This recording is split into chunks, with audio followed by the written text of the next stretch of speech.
이제 38년이 흘러서 출애굽 2세대들이 가나안 땅으로 들어가라는 명령을 받았습니다. 그리고 이제 그들에게 그러므로 이날 깨달을지니라 이렇게 말씀합니다. 뭘 깨달으라는 겁니까? 가나안 땅에 들어가서 싸우시는 분, 그들보다 앞서가시는 분, 그 땅을 그들에게 주시는 분은 하나님이라는 사실입니다. 이스라엘과 가나안 군대의 전쟁이 아니라 하나님이 친히 앞서 싸우시는 전쟁입니다. 주께서 미리 말씀하신 대로 그들을 쫓아내고 그들을 멸하십니다. 이스라엘이 가나안 족속을 멸하고 그 땅을 차지하는 것은 그들이 용맹해서 잘 싸웠기 때문이 아닙니다. 그들이 선하고 의롭기 때문도 아닙니다. 그들이 강하기 때문도 아닙니다. 그들이 수가 더 많았기 때문도 아닙니다. 가나안 정복전쟁 때 이스라엘은 피해를 입지 않았습니다. 전사자들과 부상자들이 속출하고 이겨도 상처 뿌린 영광, 그런 싸움이 아니었습니다. 가나안 일곱 족속을 패배시키려면 이스라엘도 한 절반은 죽어나가야 된다. 뭐 이런 식이면 최소한 절반 이상 이스라엘도 죽어나가야 된다. 뭐 고슴도치 작전이라고 했죠. 우리가 비록 지더라도 너희들에도 치명탈이 피고 만다. 뭐 이렇게 되면 이겨도 이긴 게 아닌 거죠. 응? 보통 적은 나라들은요 그런 작전을 씁니다. 뭐 여기 북유럽의 핀란드 같은 나라 있죠. 거기 뭐 스웨덴 같은 나라는 그 러시아하고 국경에 붙어 있단 말이죠. 나라가 싸울 수가 없는 나라 사실은.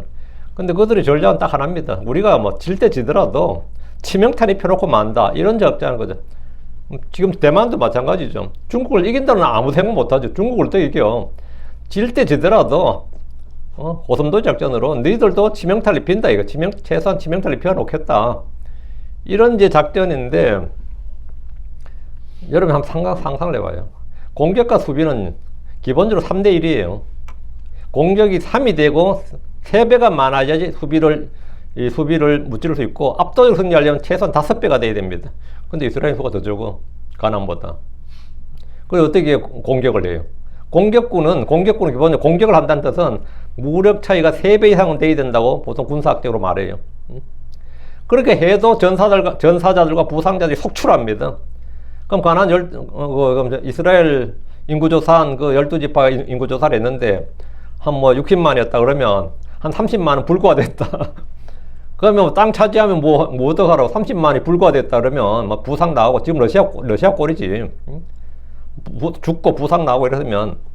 근데 이스라엘이 사실 그때 이스라엘 군대가 피해자가 거의 없었습니다. 전사자가 거의 없었다고. 일방적으로 그들을 노략했을 뿐입니다. 이런 주께서 앞서 나가시며 그들을 멸하셨기 때문입니다. 주의 군대 대장이 가나안 군대와 직접 싸웠습니다. 그래서 여호수아는 연전연승을 거듭했습니다. 주님이 이 전쟁의 승리를 이스라엘이 자신들의 힘과 지혜로 이룬 것으로 착각하지 않도록 주의를 주셨습니다. 그들이 이 일에 대해서 자랑하거나 자기를 높이지 말도록 미리 경고를 주신 겁니다. 그들은 출애굽 때부터 지금까지 한 일이라고는 불신과 불평과 불순종과 주를 시험하는 일이었습니다. 그리고 반역하는 일이었죠. 이게 그들이 한 일이었어요. 지금 그들이 이곳에 서 있는 것은 38년 전 가데스 바네아에서 인구조사 기준으로 병력 기준이 20세가 안 된 나이에 있었기 때문에 지금 여기 있는 겁니다. 그때 38년 전에 20살이었으면 죽었어요. 광야에서. 58세에 죽는, 그때 20살이었으면 58세에 죽는 거야. 아무리 오래 살았던. 그때 19살이었으면 살았어요. 가데스 바네아에서 기준은 20살이었습니다. 20살 이상은 다 죽는 겁니다. 그 갈렙과 여호 빼고. 근데 지금 여기 살아남아서 지금 여기 있다는 뜻은 뭐냐? 살아남아있다는 뜻은 뭐냐? 그때 내가 20살이 안 됐던 그거 하나가 유일한 뭐죠?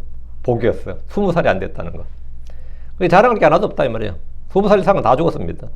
자랑할 자는 주를 자랑해야 됩니다. 자, 본문 봅니다. 1절. 들으라 오 이스라엘아, 내가 이날 요르단을 건너가서 너보다 더 크고 강한 민족들과 크고 성벽이 하늘에까지 닿은 도시들을 소유하러 들어갈지니. 야, 주님께서 참 현실적으로 말씀하시죠. 이거 보면 참 하나님 진짜 거짓말 안 해요. 모세는 가나안으로 들어가 살게 될 회중들 향해서 들으라 오 이스라엘아 하면서 주의 말씀을 선포했는데, 이들은 모두 출애굽 2세대들로서 1차 인구조사에서 20세가 되지 않았던 사람들입니다. 그리고 그런 20세가 되지 않았으니까 광야에서 쓰러진 사람들의 아들들이 된 겁니다. 광야에서 모두 쓰러진 자들의 아들들이 된 거죠. 내가 이날 요르단을 건너가서 이제 요르단 동쪽의 가나안 족속들이 헤스본의 시온과 바산왕 옥은 정복을 했고, 이 땅 위로부터 므낫세 지파의 반과 갓 지파 그리고 르우벤 지파에게 상속했습니다.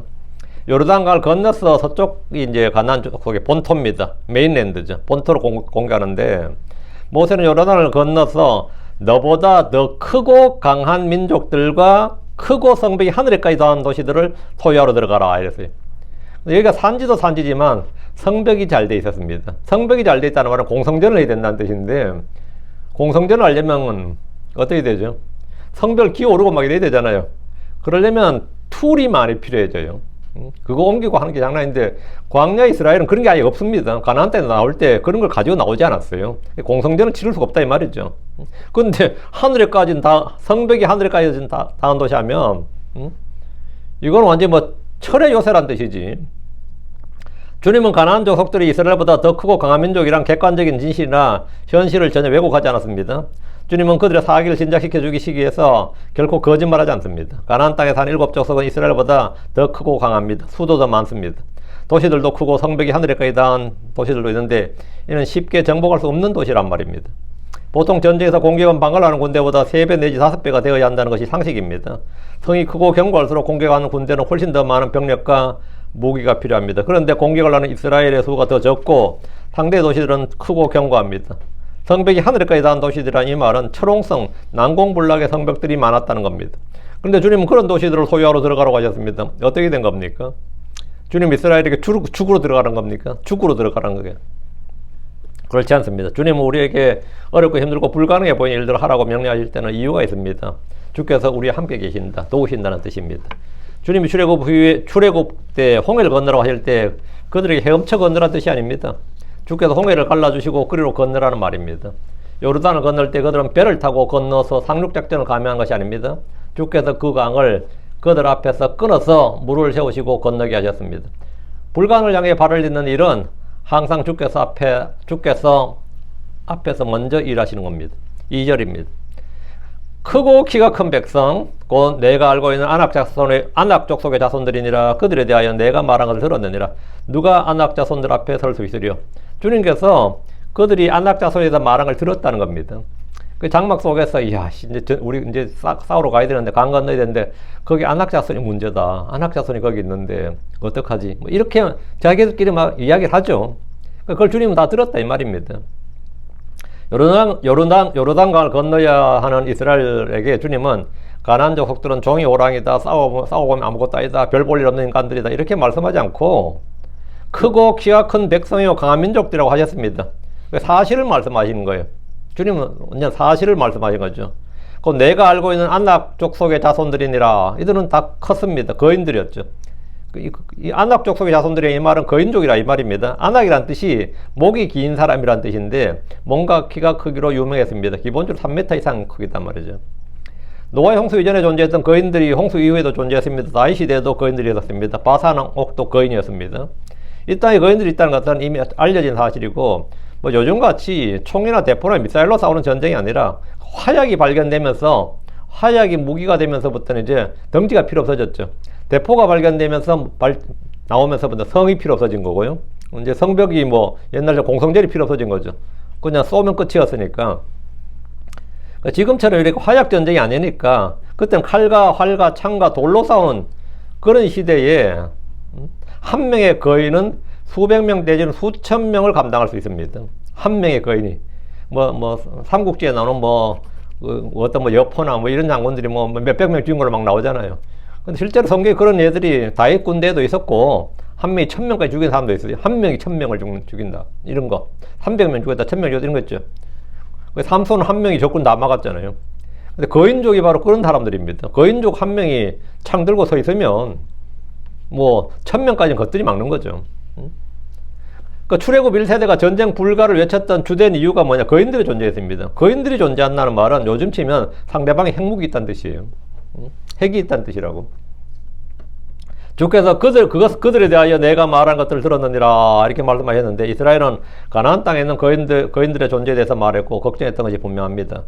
1세대처럼 조직적으로 모세를 대적하고 전쟁 불가를 외치지는 않았지만 거인들의 존재에 대해서는 의식하고 있었고 좀 두려웠던 겁니다. 그래서 모이면 이들의 이야기는 자연스럽게 나왔을 것이고, 주님은 그들이 하는 말을 들으셨습니다. 그들이 한 말이 뭐냐? 누가 아낙 자손들 앞에 설 수 있으리요? 우리가 건너가라니까 건너는 가는데 싸워서 이길 수는 있겠냐? 이 현실론을 펴는 거죠. 이스라엘 안악 자손들을 이길 수 없다는 말을 했고 주님은 그들의 말을 들으셨습니다. 주님은 평소 우리가 하는 말을 다 듣고 계십니다. 주님은 우리의 생각과 상상을 다 아십니다. 저는 이 사실을 거의 매일 체험합니다. 3절입니다. 그러므로 이날 깨달을지니라 이는 주 내 하나님께서 너보다 앞서 건너가시는 분이시니 그분께서 삼키는 불과 같이 그들을 멸하시며 그들을 내 얼굴 앞에다 낮추시리라. 그러므로 주께서 내게 말씀하신 대로 너는 그들을 쫓아내고 그들을 속히 멸하라. 주의 명령이 떨어졌어요. 주께서 그들에게 그러므로 이날 깨달을지니라. 그러니까 너희가 더 크고 강한 민족들 앞에 가는 건 맞다 이거죠. 거기 안악 자손이 있는 것도 맞고 크고 높은 성벽이 있는 것도 맞고 거인들이 있는 것도 다 맞다 이거예요. 그런데 이날 깨달으라. 뭘 깨달으라는 거예요? 뭘 깨달은 거냐? 그들이 깨달을 것이 뭐냐? 이는 주 내 하나님께서 너보다 앞서 건너가시는 분이시다. 주님 먼저 가신다. 그게 3절이에요. 주님이 그들의 군대 대장이고 그들의 전사가 되어서 그들보다 앞서 가십니다. 둘째, 그분께서는 삼키는 불과 같이 그들을 멸하십니다. 삼키는 불이 뭐냐? 불이 확 타오르면 그건 뭐 나무든 지푸라기든 다 타버린단 말이죠. 그와 같이 주님께서 앞서가면서 삼키는 불과 같이 그들을 멸해 주시겠다. 그럼 이스라엘은 뭐 하는 거죠? 노량물만 취하면 된다 이거죠. 노량물만 취하면 된다.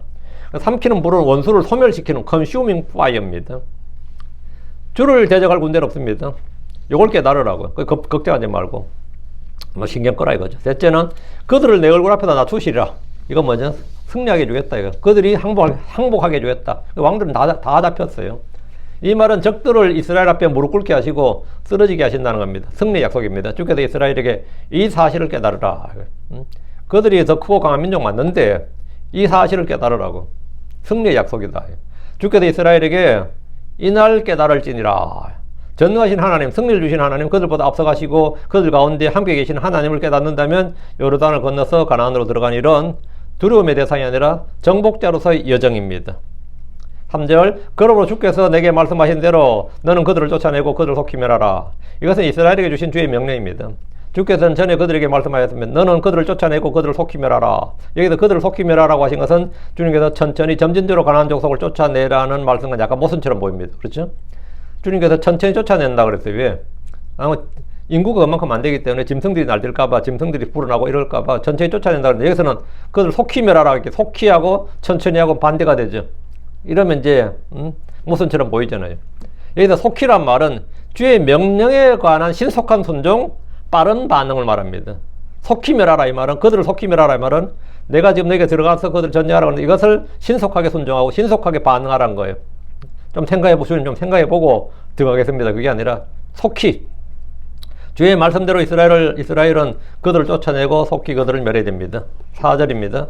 주 내 하나님께서 그들을 내 앞에서 쫓아내신 뒤에 너는 내 마음속으로 나의 의로 인하여 주께서 나를 데려오사 이 땅을 소유하게 하셨다 말하지 말라. 꼭 이거 뭐 일 하나 이루어지면 다 자기 공으로 돌리는 사람들 있죠. 꼭 자기가 잘나서 된 줄 아는 사람이 있어요. 말하지 말지니라. 오히려 이 민족들로의 사악함으로 인하여 주께서 그들을 내 앞에서 쫓아내시느니라. 그게 오판하지 말라는 겁니다. 이 결과에 대해서 오판하지 말라. 결과에 대해서 깊이 자 생각해봐. 승리했어. 땅을 얻었어. 우리가 생각해도 자랑스럽지. 자기들이 생각해도 자랑스럽죠. 더 적은 숫자가 들어와서 공격을 해가지고 수비대를 다 무너뜨리고 땅을 차지하면 놀랍지. 이때 너는 네 마음속으로 나의 의로 인하여 주께서 나를 데려오사 이런 소리 하지 말라는 겁니다. 이런 생각도 하지 말라고. 이것은 주 하나님의 경고와 주의의 말씀입니다. 이스라엘이 가나안 정복전을 승리하고 그 땅을 차지했을 때 주께서는 너는 내 마음속으로 말하지 말지니라. 마음속으로 말한 게 뭡니까? 그게 생각하는 거죠. 마음속으로 말한 것이 생각입니다. 사람 속으로 말할 뿐 입 밖으로 내지 못하는 말들이 많습니다.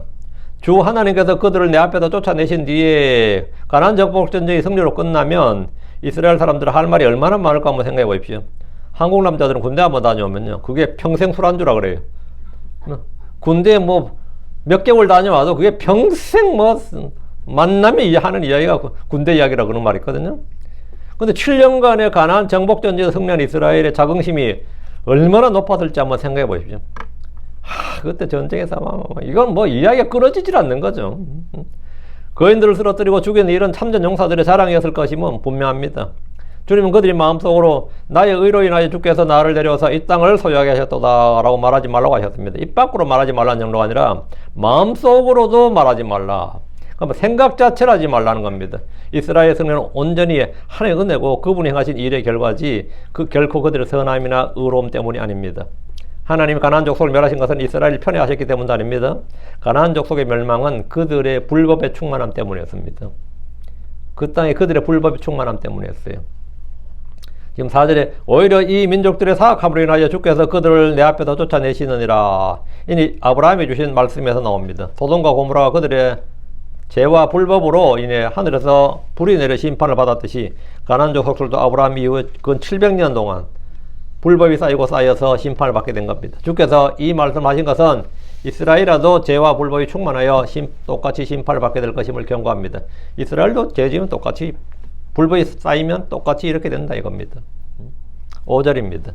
내가 가서 그들의 땅을 소유하는 것은 내 의나 내 마음의 곧바름 때문이 아니라 오히려 이 민족들의 사악함으로 인하여 주 내 하나님께서 그들을 내 앞에서 쫓아내시기 때문이니라. 또한 주께서 내 아버지 아브라함과 이삭과 야곱에게 맹세하신 그 말씀을 친히 이루려 하심이니라. 너희가 이 땅을 차지하게 되는 이유가 이거다 이거죠. 주님은 승리를 주시고 그 땅을 상속으로 주시면서 분명히 알린 사실이 있으니 이스라엘이 그 땅을 소유하는 것은 그들의 의나 마음의 곧바름 때문이 아니다. 너희가 잘나서가 아니다 이 말입니다.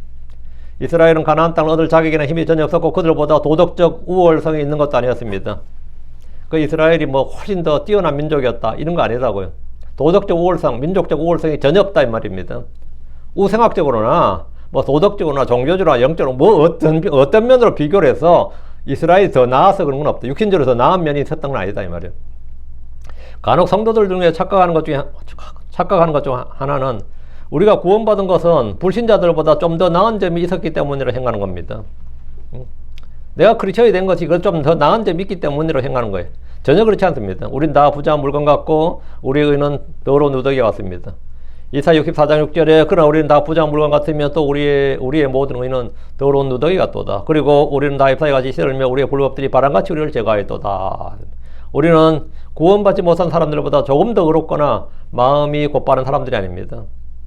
주께서 가나안 민족들을 사악함으로 인하여 그들을 이스라엘 앞에 쫓아내셨습니다. 함의 아들인 가나안은 그 땅에 살면서 몇백 년 동안 죄와 불법으로 가득 채움으로 심판을 받았습니다. 이스라엘은 신생민족으로 이제 갓 태어난 상태였습니다. 그들은 이집트에서 몇백 년 동안 종살이 했을 뿐입니다. 주 하나님 아브라함과 이삭과 야곱에게 맹세하셔서 그 말씀을 친히 이루시기 위해서 그들에게 이 땅을 주셨습니다. 지금 5절에 또한 주께서 내 아버지 아브라함과 이삭과 야곱에게 맹세하신 그 말씀을 친히 이루시려 하심이니라. 역사는 주께서 친히 하신 맹세의 말씀, 예언의 말씀과 그것의 성취로 이루어집니다. 이스라엘은 주님이 행하신 일을 자기들이 잘나서 된 일인 줄로 자랑하거나 그렇게 뭐 말하거나 떠벌리거나 교만해서는 안 됩니다. 6절입니다. 그러므로 깨달을지니라. 주 내 하나님께서 내게 이 좋은 땅을 소유로 주시는 것은 내 의 때문이 아니니라. 이는 내가 목이 뻣뻣한 백성이기 때문이니라. 이 말은 내 자신을 알라는 말과 일맥상통한 겁니다. 네 자신을 알라 이거예요. 주님 이스라엘이 하나님 은혜 사역을 아는 것뿐만 아니라 그들 자신에 대해서 알기를 원하지 않습니다. 자기를 좀 알아야 된다. 사람이 자기를 좀 알아야 된다. 그들이 주와 그분이 행하신 일을 잊고 잘난 척하는 것, 마음이 높아지지 말도록 경고하신 겁니다. 그러므로 깨달을지니라. 그들은 가나안 땅을 얻는 것이 주님 주신 은혜고 언약의 성취고 그분이 행하신 일임을 알아야 됩니다. 그리고 우리가 뭐 잘나서가 아니라 가나안족 속에 불법이 충만해서 그들이 멸망한 것이다. 이걸 잘 깨달으라고요. 주 내 하나님께서 내게 이 좋은 땅을 소유로 주시는 것은 내 의 때문이 아니니라.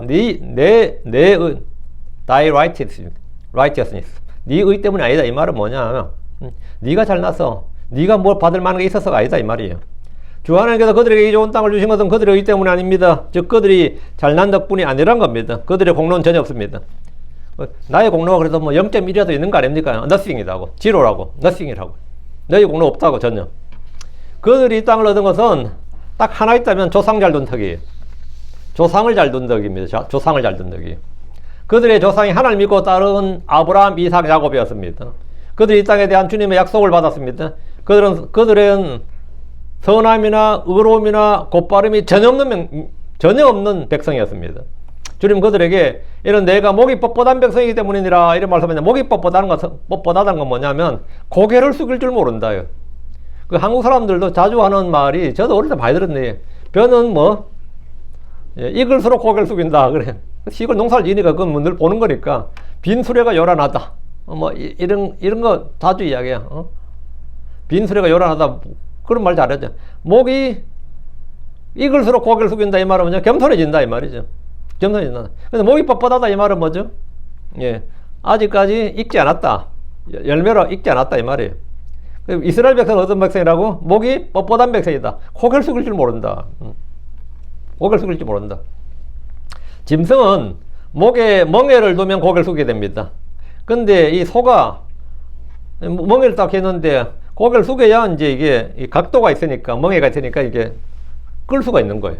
근데 그러니까 소가 머리가 좋아가 예를 들어서 고개를 바짝 쳐들어 버려. 그러면 어떻게 되죠? 멍에가 안 됐죠. 그 멍에가 안 되면 어떻게 되는 거죠? 멍이 뒤로 벗겨진다고. 그럼 목이 졸려요. 멍에를 가지고 목을 밑으로 했기 때문에 목이 졸려서 죽어요. 짐은 그대로 뒤에 그대로 되니까. 그럼 뭐 목을 숙여야만 이 전기를 끌든지 뭐 수레를 끌지. 아이씨, 나 열받아 못 해먹겠다고 고개를 바짝 들어버리면, 말처럼 말이야. 말처럼 고개를 들어버리면, 손은 그냥 목 졸려 죽는 거지, 지금 목 졸려 죽어요. 근데 이스라엘 백성이 고개를 숙여야 되는데 안 숙여갖고 목이 뻣뻣하단 말이야. 고개가 안 숙여지네. 한의원 가야 돼. 마사지를 받든 뭘 하든 하여튼 간에 목을 숙여야 된다고. 고개를 들어버리면 멍이가 뒤로 밀려서 벗겨지게 됩니다. 이는 징계와 교훈과 책망을 받아들이지 않는 모습을 표현하는 건데, 목이 뻣뻣하다는 것은 하나님의 말씀을 들었으면서도 순종하지 않고 계속 자기 길로 가는 겁니다. 그래서 성경은 이 죄를 우상숭배나 음행보다도 더 자주 더 강하게 책망합니다. 이 목이 뻣뻣한 백성이라서 하여튼 이 들을 줄 모르고 고개를 숙일 줄 모르네 이거죠. 7절입니다. 내가 광야에서 어떻게 주 내 하나님께 분노를 일으켰는지, 내가 이집트 땅을 떠나던 날부터 너희가 이곳에 이르기까지 너희가 계속해서 주를 거역하였는지를 기억하고 있지 말지니라. 여러분, 계속해서 주를 거역했다잖아요. 40년 동안 이들이 계속해서 주를 거역했다고. 6절에서는 깨달을지니라 하고 7절에서는 기억하고 있지 말지니라. 뭘 기억하라는 겁니까? 뭘 기억하고 있지 말라는 거예요? 그들이 기억하고 있지 말라는 것은 그들이 광야에서 어떻게 주 하나님의 분노를 일으켰는지, 그들이 어떻게 이집트 땅에서 떠나오던 날부터 이곳에 이르기까지 계속해서 주를 거역하였는지에 대한 겁니다. 광야 40년 동안 그들은 주를 기쁘시게 하거나 주의 영을 시원케 한 것이 아니라 불신과 불평과 의심과 불순종, 반역으로 주 하나님께 분노를 일으켰습니다. 그들은 반복해서 모세와 아론을 대적했습니다. 금송아지를 만들어 우상숭배를 한 적도 있고, 시팀에 모을 때는 모압의 딸들과 음행을 저지르고, 그들의 신들의 희생물들을 드릴 때 가서 우상에 바쳐지는 음식을 먹고 그들의 신들에게 절하고 바알볼에게 연합했습니다. 이에 주의 분노가 이스라엘을 대적하여 타올랐습니다. 이런 일들을 잊지 말고 기억하라는 겁니다. 그리고 출애굽 때부터 지금 이곳에 이르기까지 계속해서 주를 거역했는지 잊지 말아야 됩니다. 40년의 광야 역사는 주의 분노를 일으키고 불순종과 거역의 역사였습니다. 이스라엘 주를 거역했을 때마다 그들은 주의 징계와 심판을 받았습니다. 이 사실을 잊지 말고 기억함으로써 가나안 땅에서는 그런 죄와 불법을 반복하지 말라는 겁니다. 다시 그런 죄와 불법을 저지르지 말라는 겁니다. 징계와 심판을 다 잊어버리면 그 일은 또다시 반복됩니다. 8절입니다. 좀 두들겨 패지요. 그러면 한두 번 때렸겠어요? 이러면 그 심각한 거죠. 내가 한두 번 그랬겠어요? 이러면 진짜 심각한 겁니다. 8절입니다. 또한 호렙에서도 너희가 주를 경록케 하였으므로 주께서 너희에게 분노하사 너희를 멸하게 하셨느니라. 주께는 특별히 호렙에서 그들이 주를 경록케 한 사건을 언급하였습니다. 출애굽 1년 3월 모세가 십계명을 받으러 산에 올라가 있는 40일 동안 산 아래 있던 그들은 모세가 없는 틈을 타서 금송아지를 만들고 그것을 자기들을 이집트에서 인도하여 낸 신이라고 숭배했습니다. 출애굽기 32장에 나오는 거죠. 이 사건으로 주님은 그들을 모두 멸하려 하셨습니다. 율법에 따르면 그들은 멸망받아야 마땅한 자들이고 광야에서 모두 죽어야 했습니다.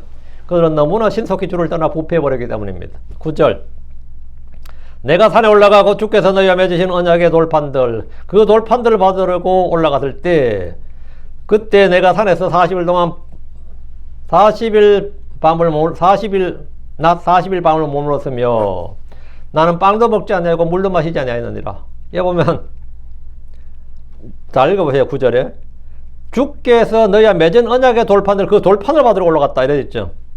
그러니까 언약은 이미 맺어졌어요. 그 주님께서 육성으로 산에서 음성으로, 불같은 음성으로 백성들에게 십계명을 이미 말씀하셔서 백성은 주의 음성을 다 들었습니다. 십계명을 다 들었어요. 지금 듣기는 들었는데 그래서 아멘 해서 계약이 맺어졌죠. 이건 구두로 맺어진 건데 이제 문서가 필요하죠. 계약서 받으러 간 겁니다. 모세는 계약서 받으러 간 거예요. 주님께. 그 계약서를 받으러 갔는데 주님이 종이에 써서 준 게 아니라 돌판에 써서 준 겁니다. 종이는 이제 훼손되니까 아예 돌판에다가 계약서를 방금 맺은 언약 10개 계약상 10개 계약서를 작성해 준 거예요. 계약서가 아니라 그냥 계약석이죠. 서는 이제 종이고요. 석이 이제 돌이니까 계약석을 받으러 간 거예요. 이제 문서로 이제 받아온 문서가 아니라 이게 돌로 이제 아예 웬만하면 그건 금판 같은 데 해주시지 않고 돌판에도 해주셨어요. 그죠? 계약, 말로 구두원양만 하면 안 될까?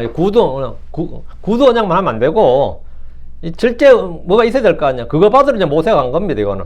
모세는 과거 십계명을 받으러 산에 올라가는 일을 말하고 있는데, 모세가 산에 올라가서 주께서 이스라엘과 맺으신 언약의 돌판들, 그 돌판들을 받으려고 올라갔다고, 받으려고. 이때 모세는 산에서 주야로 40일간 머물렀습니다. 그는 산에서 금식했는데, 빵도 먹지 않고 물도 마시지 않았습니다. 40일은 이스라엘을 시험하는 시간입니다. 언약의 돌판은 2개였습니다. 이것은 증거판이라고 하는데 주님이 직접 그 부분에 손으로 기록해 주신 겁니다. 우리가 요즘 현대인들이 쓰는 게 우리가 지금 쓰는 게 태블릿 PC라고 그래. 태블릿 하죠. 모세가 처음으로 태블릿을 사용했어요. 그것도 2개. 투 태블릿이야. 두 돌판이 태블릿입니다. 모세가 태블릿 2개를 딱 들고 내려온 겁니다. 태블릿 2개를. 돌판이 그렇게 두껍거나 무겁지는 않았던 거죠. 그랬으면 모세가 뭐 그 나이에 80 넘은 나이에 낑낑거리며 산에 올라갔다 내려올 때 얼마나 힘들었겠어요. 맨몸으로 올라갔다 내려오기 힘든데 돌까지 들고 올라갔다 내려갔다 하려면 그건 돌판이 태블릿이었어요. 이때 모세가 어쨌든 거기다 또 40일 굶었네. 산에서 주야로 하는 게 웬만하면 좀 주시지 뭐 좀 먹을 거 좀 주시지 않고 40일간 거기서 굶었다잖아요. 근데 그냥 굶은 게 아니라 그는 산에서 금식했는데 빵도 먹지 않고 물도 마시지 않았다. 근데 보통 아무리 금식해도 물은 다 마십니다. 물 안 마시고 금식은 없어요. 물 안 마시고 금식은 일주일 못 버팁니다. 물을 어떻게 안 먹지?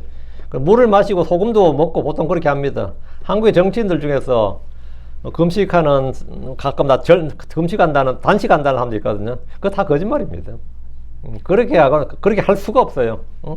그 한다는 사람들 전부 다 진짜 통에다가 물 마신다 그러고 그 통에다가 진짜 엄청난 영양제를 진짜 쏟아 부어놓고 막 하면서 단식하고 일어날 때 오히려 건강이 더 좋아서 나와. 그런 놈들 수두룩합니다. 그런데 진짜 우리 주 예수님이나 지금 여기 엘리야도 마찬가지고 성경에 나온 금식하는 사람도 있죠. 이 사람 전부 다 진짜 물도 마시지 않았다. 이거는 진짜 권능이 서포트가 없으면 안 돼요. 디바인 서포트가 있어야 돼요. 아니면 몸이 견디지를 못합니다. 40일은 이스라엘을 시험하는 시간이었는데 언약의 돌판 2개였고 이것은 이제 증거판이라고 불리는데 주님이 직접 그분의 손으로 기록해 주신 겁니다. 주님이 직접 손으로 기록해 준 거예요. 받아서 모세가 쓴 거 아닙니다. 모세가 쓴 거 아니에요. 십계명을 돌에 기록한 것으로 하나님의 친필 서판으로 언약궤 안에 둔 겁니다. 모세가 산에서 40일을 금식한 것은 우리 주께서 광야에서 40일간 금식한 일과 대비를 이루는데 돌판에 나는 이게 사실 십계명 돌판 한번 진짜 꼭 보고 싶긴 해요.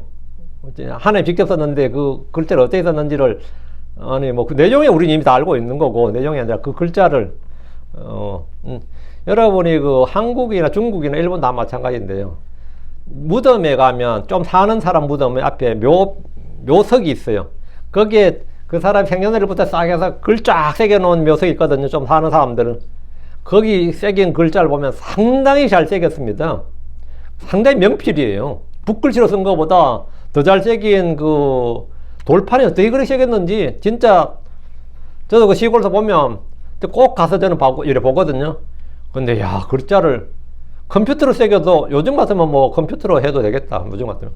근데 그 컴퓨터로 새긴 거 아니거든요. 그 옛날에. 근데 어떻게 잘 새겼는지 그거 하나 진짜 발달했는데 그걸 이제 금석학이라 그럽니다. 돌판에 새기는 글씨 솜씨. 그 돌판에 새겨진 글씨를 이제 탁본을 떠요. 잉크를 막 먹이죠. 잉크를 막 묻혀가지고 그 종이 붙여서 탁본을 뜨면 그걸 탁본이라 그래요. 그 탁본을 잘 연구해가지고 거기 탁본에 있는 글씨체를 잘 연구해서 자기 글씨체를 만든 사람이 그게 그 글씨체가 추사체입니다. 그 추사 김정희가 그렇게 그걸 쭉 보면서 자기의 이 글씨체를 그 추사 김정희면 조선 4대 명필로 뽑히거든요. 근데 그 사람은 어디나 가도 막 그냥 보면 글자를 쫙 보고 나서 그냥 탁본을 바로 떠버린 거예요. 막 칠해가지고 막 탁본을 떠가지고는 그걸 보고 있는데 그것도 이제 뭐 몇백 명 지나고 하면 이제 그 글자가 다 해지겠죠. 당연히 뭐 바람과 풍화작용으로 해서. 이제 십계명은 이제 언약궤 안에 집어넣어 놨으니까 그런 건 없을 거 아니야. 그게 원판이 그대로 보존됐을 거 아니에요. 그죠? 몇백 년, 몇천 년 지나도. 지금 우리 못 봐서 그렇지만 한번 진짜 보고 싶어요, 개인적으로는. 응?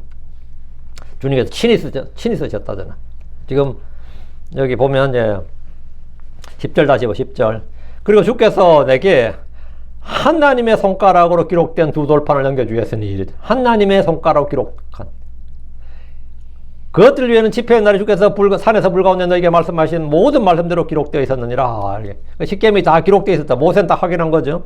모세는 십계명의 두 돌판에 대해서 주께서 내게 하나님 손가락으로 기록된 두 돌판을 넘겨주셨으니, 지금 과거 역사를 말하는 겁니다. 이게 38년 전 이야기예요, 지금.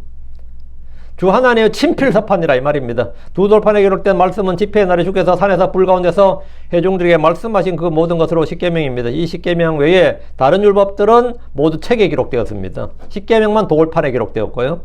집회의 날은 출애굽 1년 3월입니다. 그날 온 이스라엘이 하나님에서 주의 말씀을 듣기에 모였습니다. 이때 백성들은 이틀 동안 몸을 성결케 하고 옷을 빤 후에 제3일에 성회로 모였습니다. 십계명에 기록된 말씀은 주 하나님이 친히 음성으로 회중들 위해 말씀하신 것들을 돌판에 기록해서 주신 겁니다. 이건 계약서입니다. 계약서판이에요. 11절. 그리고 밤낮으로 40일이 끝난 뒤에 이런 일이 있었으니 주께서 내게 두 돌판 곧 언약의 돌판들을 주셨느니라. 모세가 산에서 40일 금식한 후에 주께서 두 돌판 곧 언약의 돌판을 주셨습니다. 이제 모세는 받았어요. 언약의 돌판이란 말은 언약이니까 그 뭐죠? 커비넌트죠.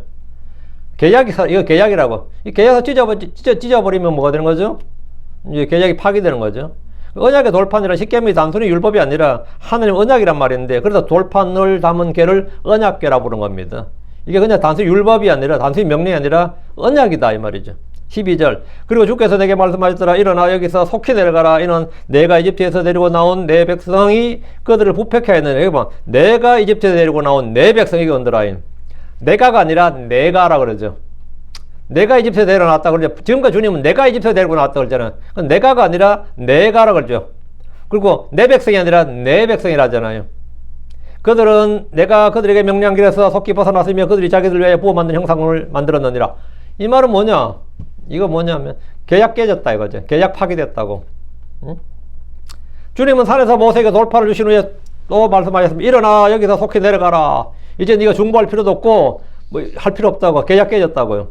주님은 모세에게 하사를 명하시면서 이는 내가 이집트에서 데리고 나온 내 백성이 그들을 부패하게 하였느니라. 주님은 여기서 내 백성이라고 하지 않고 내 백성이라고 하셨습니다. 내가 이집트에서 데리고 나온이 아니고 내가 이집트에서 데리고 나온 이거죠. 하나님께서 우상 숭배로 부패한 이스라엘 내가 이집트에서 데리고 나온 내 백성이라고 하신 것, 전에는 내가 이렇게 말씀하신 것은 얼마 전에 시내산에서 맺은 언약이 있었기 때문이고, 이제 내가라고 한 것은 그 언약이 깨어졌기 때문입니다. 언약이 깨어졌는데 내 백성이 아니라고요. 이제 계약 해지된 거죠. 계약은 파기된 거죠. 언약, 내 백성이라 말한 것은 뭐냐면, 예, 언약이 깨어졌음을 지금 모세에게 말하는 겁니다. 즉시 하사나라 내려가란 건 뭐냐면, 언약이 이제 해제되었다. 언약 깨어졌다. 이제 더 이상 내 백성 아니다. 주님 백성이고, 나도 너희 하나님 아니다. 이 말이에요. 이제 계약 해제됐다 이거죠. 철저하게 하는 게 이스라엘은 뭐죠? 계약 관계였다고요. 계약 관계였어요. 예. 그래서 이들은 이제 얼마 전 시내산에서 맺은 언약이 깨어졌음을 말하는데, 이제 계약서 쓸 필요 없다고요. 그때 구두로 언약을 맺었는데, 이제 지금 계약서는 이제 더 이상 소용없으니까 그냥 내려가라 이거죠. 그래서 주께서 그들이 하나님이 되고 이스라엘 주의 백성이 된다는 언약이 파괴되어서 이제부터는 더 이상 나는 너희 하나님이 아니다. 너희는 내 백성이 아니다. 이걸 선포하신 겁니다. 출애굽기 32장 7절 8절에 이 사건이 기록되어 있습니다. 그리고 주께서 모세에게 말씀하시되 가라 너는 내려가라. 이는 내가 이집트 땅에서 데리고 나온 내 백성이 스스로를 부패시켰습니다. 내가 그들에게 명령한 그 길에서 속히 돌이켜 벗어났으며 그들이 자기들을 위해 송아지를 부어 만들고 그것에게 경배하며 그것에게 희생물 드리고 말하였느니라. 오 이스라엘이여 이것들은 너를 이집트 땅에서 데리고 나온 내 신들이니라. 이렇게 이래서 그들은 주 하나님을 공식적으로 부인하고 하나님의 백성으로서의 언약을 깨어버렸습니다. 주님 역시 그들과 맺은 언약을 깨어버리셨습니다. 13절 더하여 주께서 내게 말씀하셨느니라. 더하여 이 말은 좀 말씀을 끝낸 게 moreover 좀 더 했다고요. 이르시되 내가 이 백성을 보아왔는데 보라 그 백성은 모기밥보단 백성이로다. 주께서 더 말씀하셨습니다. 내가 이 백성을 보아왔는데 주님은 그동안 계속해서 이 백성을 보아오셨습니다. 이집트에서도 보았고 광야에서도 계속 그들을 보셨습니다. 주님은 그들을 한 번의 사건으로 평가하신 것이 아니라 오랫동안 그들을 직접 겪으셨습니다. 보라, 그 백성은 목이 뻣뻣한 백성이로다. 주님은 이스라엘 백성에 대해서 내린 판단입니다. 이스라엘 오랫동안 노예 백성이었음에도 그들의 마음은 높았습니다. 오늘날 크리스천들 중에도 이런 사람들이 많습니다. 죄와 불법 가운데서 은혜로 구원받은 사악한 자들이고 부패한 자들이었음에도 불구하고 자기가 지금 구원받고 이제 뭐 교회에서 오래 다녔다 이거죠. 그래서 지금 처음부터 본래 경건하고 거룩했던 것처럼 생각합니다. 착각을 하는 거죠. 본래 경건하고 거룩했던 것처럼 그렇게 생각을 합니다. 육신적인 행위를 하면서도 영적인 것처럼 가장합니다. 목이 뻣뻣하다는 것은 말씀을 듣거나 배울 때에도 내가 더 잘 안다고 우기고 책망받아도 나는 잘못 없다고 주장하고 회개하라고 하면 내가 뭘 잘못했는데 이런 태도를 취합니다. 그게 목이 뻣뻣한 놈들이에요.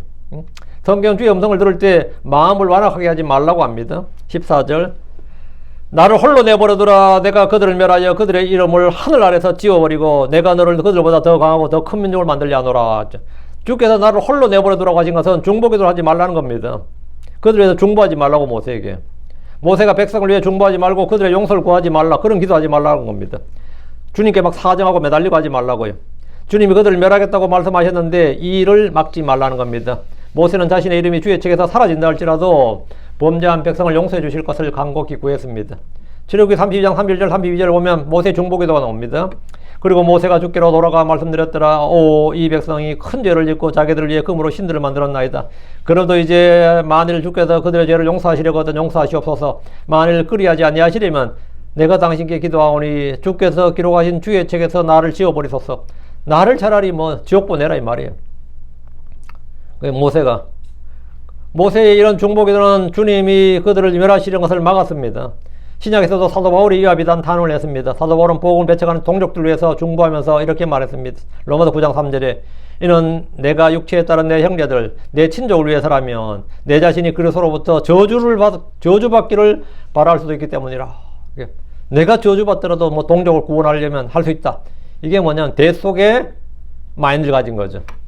모세가 그랬고 우리 주님이 그랬고 바울이 그랬다 이거죠. 이러한 중보기도는 죄인을 위한 예수로의 기도의 정점을 이룹니다. 주님은 내가 그들을 멸하여 그들의 이름을 하늘 아래서 지워버리고 내가 너를 그들보다 더 강하고 더 큰 민족을 만들려 하노라. 주님께서 이놈들 다 죽여버리고 다 없애버리고 모세로부터 새로 시작하겠다 이거예요. 모세로부터 새로 시작하겠다. 이것은 민족의 멸망이고 사형 선고입니다. 출애굽에서 민족이 광야에서 다 죽어버렸네. 어때요? 다 죽어버렸네. 몽땅. 그럼 우리는 이제 역사가들 같지. 그들 아마 전염병으로 다 죽었을 것이다. 이런 식으로 판별할 거야. 주님도 안 멸해도 모르잖아요. 주님도 안 멸해도 사람들은 모르니까. 어쨌든 사형 선고예요. 이집트를 멸한 것보다 훨씬 더 크고 강한 심판입니다. 주님은 그들을 멸하여 그들의 이름을 하늘 아래서 지워버리면 역사에 남지도 않겠네요. 옛날에 이런 역사 전설로만 남겠네. 아브라함과 이삭과 야곱과 맺은 언약은 어떻게 되는 거죠?